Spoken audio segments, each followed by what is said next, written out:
Okay, welcome back. Our topic right now is gas pressure. So, what we're wondering is, how does the motion of molecules and atoms of a gas have anything to do with pressure? Why does that matter? How does it cause pressure? All right, so that's our topic for this video. What we have here is a schematic diagram. It's meant to represent the motion of certain atoms or molecules of a gas inside a closed container. So what we have here is the walls of the container, and we have an imaginary cutaway, if you will. This is like a cross section of a container, as though we had cut through it and now we're looking sideways inside. But of course, if we cut through it, the motion and everything would change. So this is all imaginary.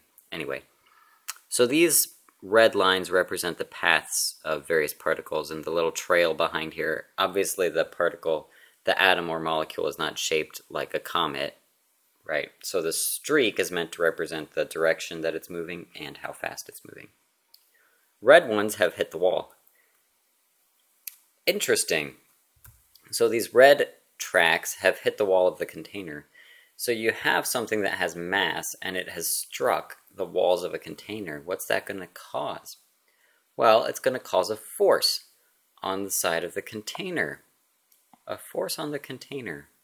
That's interesting. Let's see where that gets us. All right, so atoms or molecules, they move very fast in a gas. They collide with each other, but as we just saw, they collide also with the sides of the container. So what does that have to do with anything? Let's find out. Okay, so the collisions of those molecules with the walls and with each other causes a force, which we were just describing. The force has an effect on a certain area of the wall. Now, a force that affects a particular area,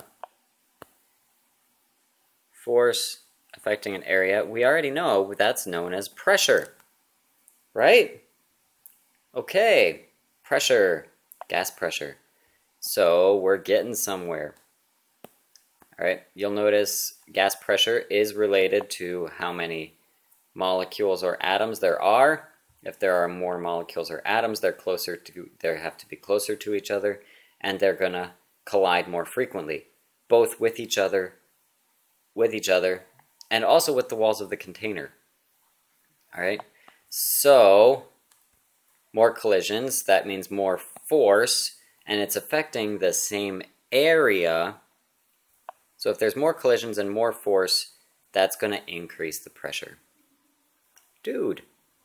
So pressure inside a container is actually caused by the atoms and molecules of the gas striking the sides of the container with a force.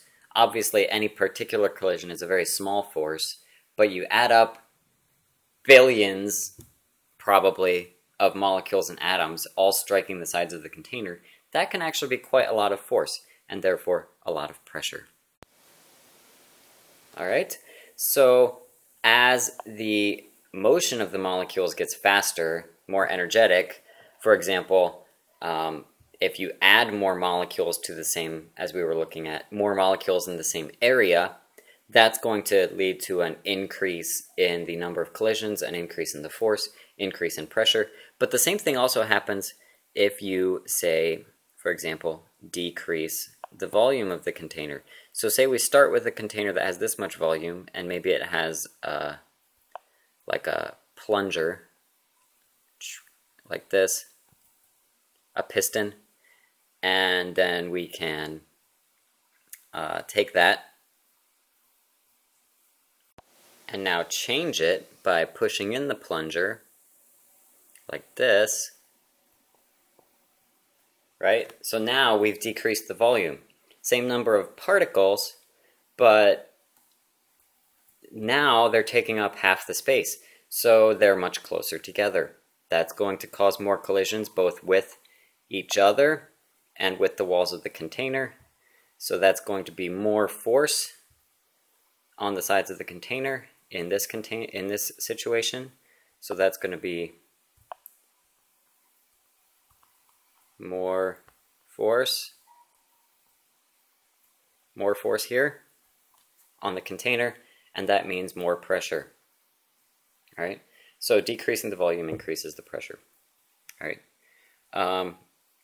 if we were to take just this guy here and say increase the temperature, we would get a similar result. The particles would start moving faster. They would collide then more with each other and more with the walls of the container, and you would end up with a direct relationship between temperature and pressure.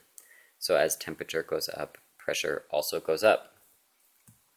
All right, but basically, what are we talking about? We're talking about the motion of all of these little guys. All right, the shaking, wiggling motion of gas particles in a container, and sometimes they bounce off each other, and sometimes they bounce off the sides of the container. So let's pretend this is an imaginary box, and I've got a couple of particles in here. If they're low temperature, they might be, moving kind of slowly, bounce, bounce, bounce, bounce, bounce off the walls, bounce off each other, right? If I increase the temperature, their motion increases, they're bouncing more, they're bouncing off the walls, they're bouncing off each other and other particles. Increase the temperature more, they go even faster, right?